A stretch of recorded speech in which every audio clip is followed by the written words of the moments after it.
Hello guys, and welcome back to Reading Club. So today I'm going to read you Harry Potter and the Chamber of Secrets, Chapter 9. Chapter 9, The Writing on the Wall. What's going on here? What's going on? Attracted, no doubt, by Malfoy's shout, August Filch came shouldering his way through the crowd. Then he saw Mrs. Norris and fell back, clutching his face in horror. My cat! My cat! What happened to Mrs. Norris? He shrieked, and his popping eyes fell on Harry. You! He screeched. You! You've murdered my cat! You've killed her! I'll kill you! August! Dumbledore had arrived on the scene, followed by a number of other teachers. In seconds, he had swept past Harry, Ron, and Hermione and detached Mrs. Norris from the torch bracket. Come with me, August, he said to Filch. And you too, Mr. Potter, Mr. Weasley, Miss Granger.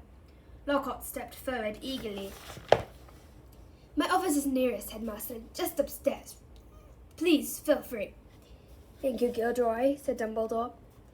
The silent crowd parted to let them pass. Lockhart, looking excited and important, hurried after Dumbledore. So did Professor McGonagall and Snape. As they entered Lockhart's darkened office, there was a flurry of movements across the walls.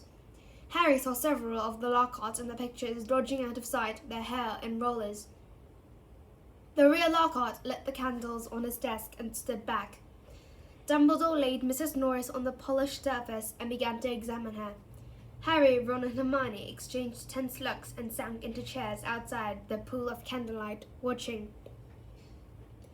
The tip of Dumbledore's long, crooked nose was barely an inch from Mrs. Norris's fur. He was looking at her closely through his half-moon spectacles, his long fingers gently prodding and poking.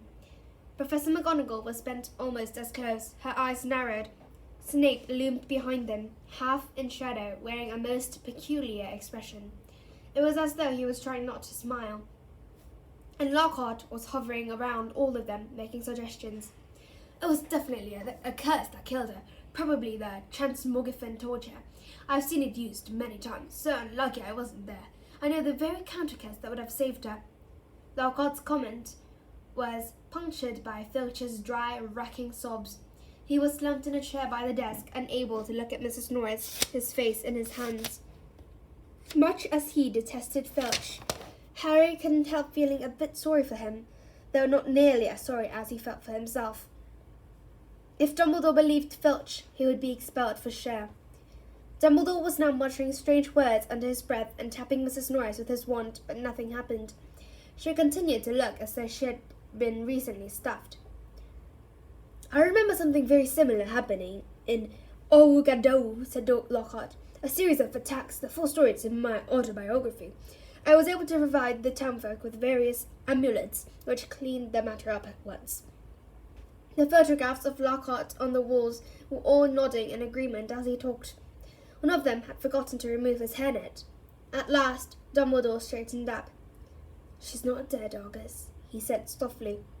Lockhart stopped abruptly in the middle of counting the number of murders he had prevented. Not dead? Choked Filch, looking through his fingers at Mrs. Norris.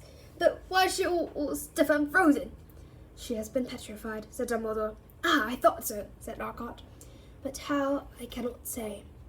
Ask him, shrieked Filch, turning his blotched and tear-stained face to Harry. No second year could have done this, said Dumbledore firmly. It would take dark magic of the most advanced. He did it! He did it! Filch spat, his pouchy face purpling. You saw what he wrote on the wall. He found in my office. He knows I'm a... Filch's face worked horribly. He knows I'm a squib, he finished. I never touched Mrs. Norris, Harry said loudly, uncomfortably aware of everyone looking at him, including all the Lockharts on the walls. And I don't even know what a squib is.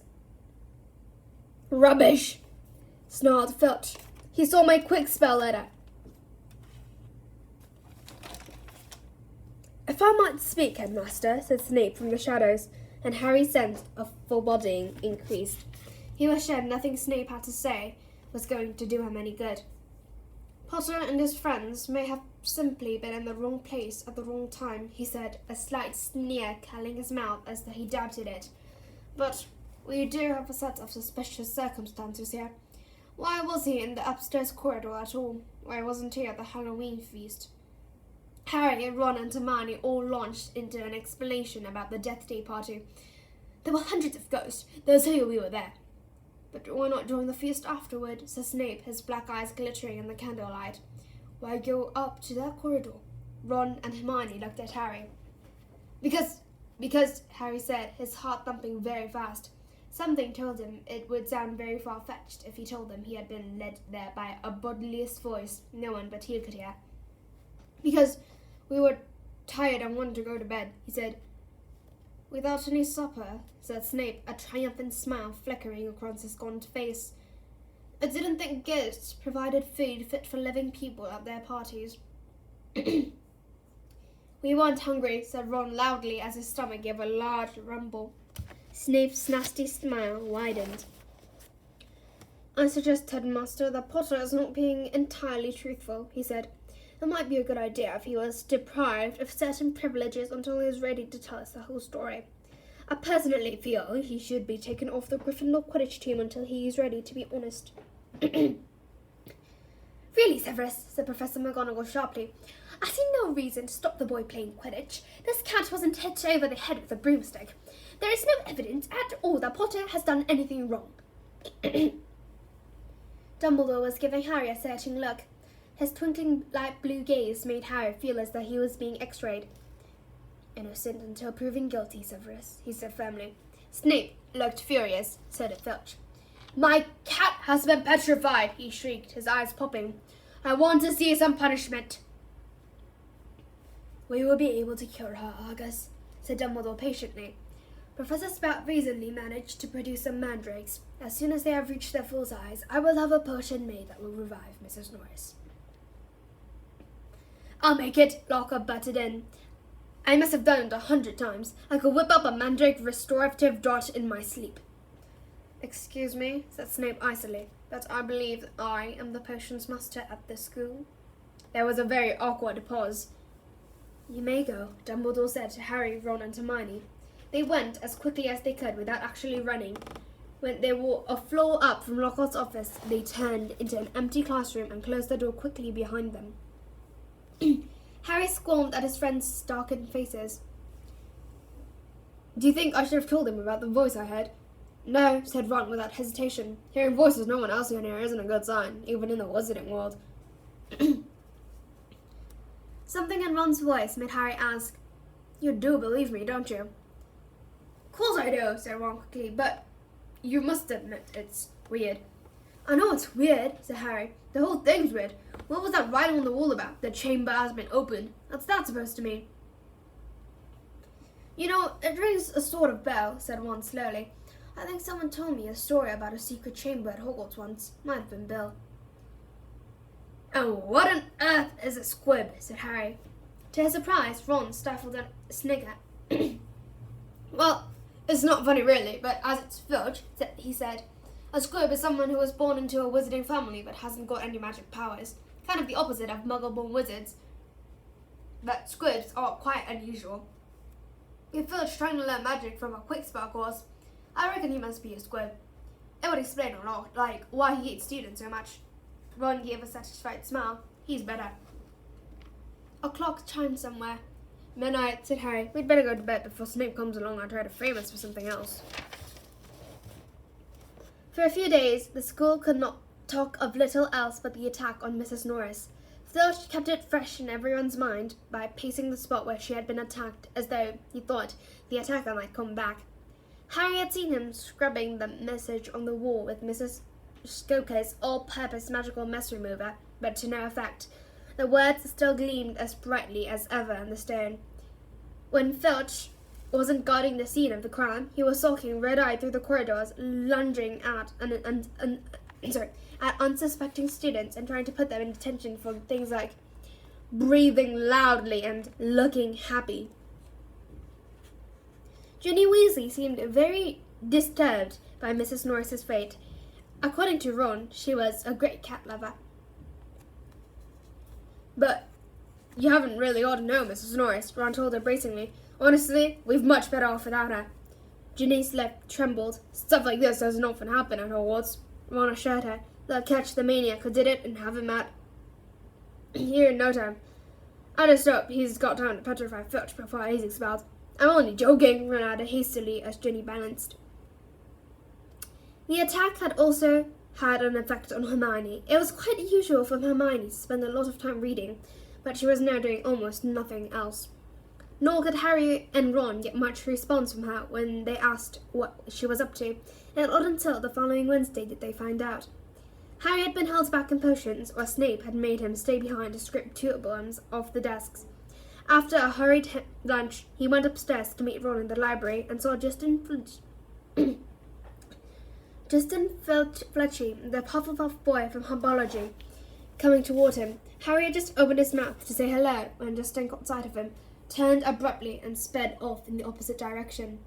Harry found Ron at the back of the library measuring his History of Magic homework.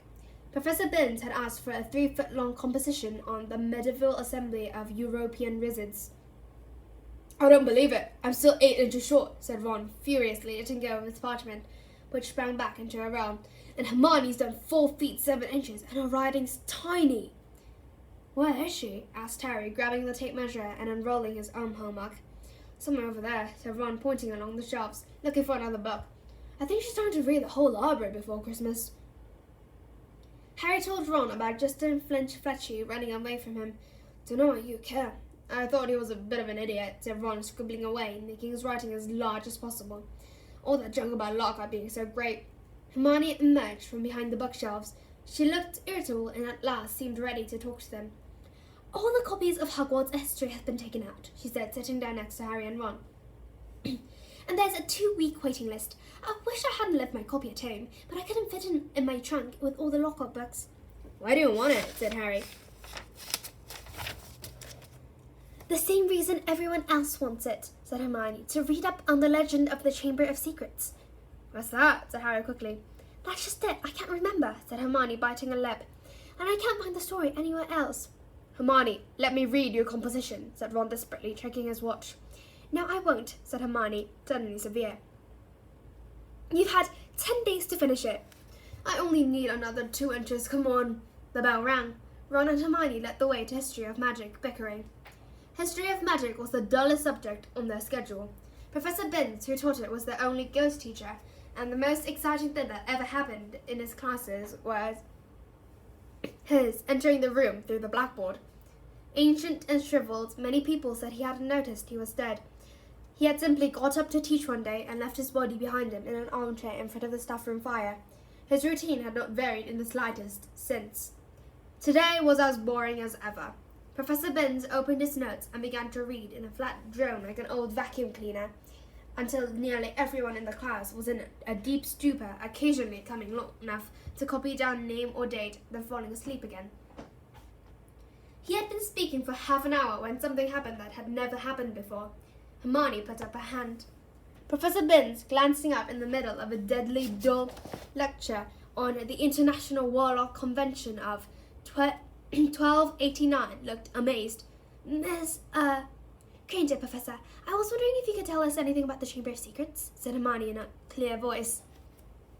Dean Thomas, who had been sitting with his mouth hanging open, gazing out the window, jerked out of his trance. Lavender Brown's head came up off her arms, and Neville Longbottom's elbow slipped off his desk. Professor Binns blinked. My subject is History of Magic, he said in a dry, wheezy voice.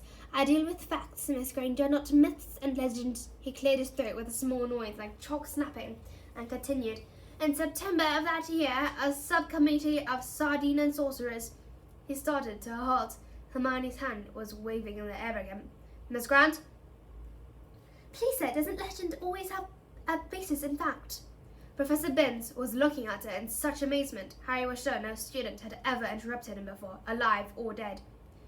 Well, said Professor Binns slowly, yes, one could argue that, I suppose. He peered at Hermione as though he had never seen a student properly before. However, the legend of which you speak is such a very sensational, even ludicrous tale. But the whole class was now hanging on Professor Binns' every word. He looked dimly at them all, every face turning to his. Harry could tell he was completely thrown by such an unusual show of interest. "Oh, very well," he said slowly. "Let me see, the Chamber of Secrets. You all know, of course, that Hogwarts was found over 1,000 years ago. The precise date is uncertain, by the 4 greatest witches and wizards of the age. The 4 schoolhouses are named after them: Godric Gryffindor, Helga Hufflepuff, Rowena Ravenclaw, and Salazar Slytherin. They built this castle together, far from prying muggles' eyes, for it was an age when magic was feared by common people, and witches and wizards suffered much persecution." He paused, gazed blearingly around the room, and continued. "For a few years, the founders worked in harmony together, seeking out youngsters who showed signs of magic and bringing them to the castle to be educated. But then disagreement sprang up between them. A rift began to grow between Slytherin and the others. Slytherin wished to be more selective about the students admitted to Hogwarts. He believed that magical learning should be kept within all magic families. He disliked taking students of Muggle parentage, believing them to be untrustworthy. After a while, there was a serious argument on the subject between Slytherin and Gryffindor, and Slytherin left the school." Professor Binns paused again, pursing his lips, looking like a wrinkled old tortoise. "Reliable historical sources tell us this much," he said, "but these honest facts have been obscured by the fanciful legend of the Chamber of Secrets. The story goes that Slytherin had built a hidden chamber in the castle of which the other founders knew nothing. Slytherin, according to the legend, sealed the Chamber of Secrets so that none would be able to open it until his own true heir arrived at the school. The heir alone would be able to unseal the Chamber of Secrets, unleash the horror within, and use it to purge the school of all who were unworthy to study magic." There was silence as he finished telling the story, but it wasn't the usual sleepy silence that filled Professor Binns' class. There was unease in the air as everyone continued to watch him, hoping for more. Professor Binns looked faintly annoyed. "The whole thing is arrant nonsense, of course," he said. "Naturally, the school has been searched for evidence of such a chamber many times by the most learned witches and wizards. It does not exist. A tale told to frighten the gullible." Hermione's hand went back in the air. "Sir, what exactly do you mean by the horror within the chamber?"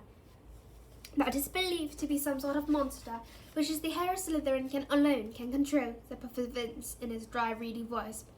The class exchanged nervous looks. "I tell you the thing does not exist," said Professor Binns, shuffling his notes. "There is no chamber and no monster." "But, sir," said Seamus Finnegan, "if the chamber can only be opened by Slytherin's true heir, no one else would be able to find it, would they?" "Nonsense! Oh, flattery," said Professor Binns in an aggravated voice. "If a long succession of Hogwarts headmasters and headmistresses haven't found the thing—" "But, Professor," piped up Parvati Patil, "you'd probably have to use dark magic to open it." "Just because a wizard doesn't use dark magic doesn't mean he can't, Miss Pennyfeather," snapped Professor Binns. "I repeat, if the likes of Dumbledore—" "But maybe you've got to be related to Slytherin, so Dumbledore couldn't," began Dean Thomas, but Professor Binns had had enough. "That will do," he said sharply. "It's a myth. It does not exist. There is no shred of evidence that Slytherin ever built such as a secret broom cupboard. I regret telling you such a foolish story. We will return, if you please, to history, to solid, believable, verifiable fact." And within 5 minutes, the class had sunk back into its usual torpor. "I always knew Salazar Slytherin was a twisted old loony," ran towards Harry and Hermione as they fought their way through the teeming corridors at the end of the lessons to drop off their bags before dinner. "But I never knew he started all this pure blood stuff. I wouldn't be in his house if you paid me. Honestly, if the Sorting Hat had tried to put me in Slytherin, I'd have got off the train straight back home." Hermione nodded fervently, but Harry didn't say anything. His stomach had just dropped unpleasantly. Harry had never told Ron and Hermione that the Sorting Hat had seriously considered putting him in Slytherin. He could remember, as though it was yesterday, the small voice that had spoken in his ear when he had placed the hat on his head a year before. "You could be great, you know. It's all in your head, and Slytherin will help you on the way to greatness, no doubt about that." But Harry, who had already heard of Slytherin's house reputation for turning out dark wizards, had thought desperately. "Not Slytherin," and the hat said, Oh well, if you're sure, better be Gryffindor. As they were shunted along in the throng, Colin Creevey went past. Hiya, Harry! Hello, Colin, said Harry automatically. Harry, a boy in my class had been saying you're... But Colin was so small he couldn't fight against the tide of people bearing him towards the great hall. They heard him squeak, See you, Harry! And he was gone. What's that boy in his class saying about you? Hermione wondered.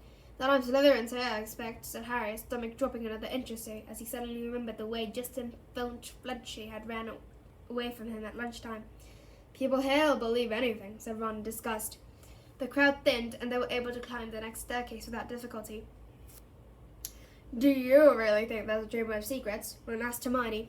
I don't know, she said, frowning. Dumbledore couldn't cure Mrs. Norris, and that makes me think that whatever attacked her might not be, well, human. As she spoke, they turned a corner and found themselves at the end of the very corridor where the attack had happened. They stopped and looked. The scene was just as it had been that night, except that there was no stiff cat hanging from the torch bracket, and an empty chair stood against the wall bearing the message, The Chamber of Secrets has been opened. That's where Filch has been keeping guard, Ron muttered. They looked at each other. The corridor was deserted. Can't hurt to have a poke around, said Harry, dropping his bag and getting to his hands and knees so that he could crawl along, searching for clues. Scorch marks, he said. Here, and here. Come and look at this, said Hermione. This is funny. Harry got up and crossed to the window next to the message on the wall. Hermione was pointing at the topmost pane, where around 20 spiders were scuttling, apparently fighting to get through a small crack. A long, silvery thread was dangling like a rope, as though they had all climbed in their hurry to get outside. Have you ever seen spiders act like that? Said Hermione wonderingly. No, said Harry. Have you, Ron? Ron? He looked over his shoulder. Ron was standing well back and seemed to be fighting the impulse to run. What's up? Said Harry. I don't like spiders, said Ron tensely.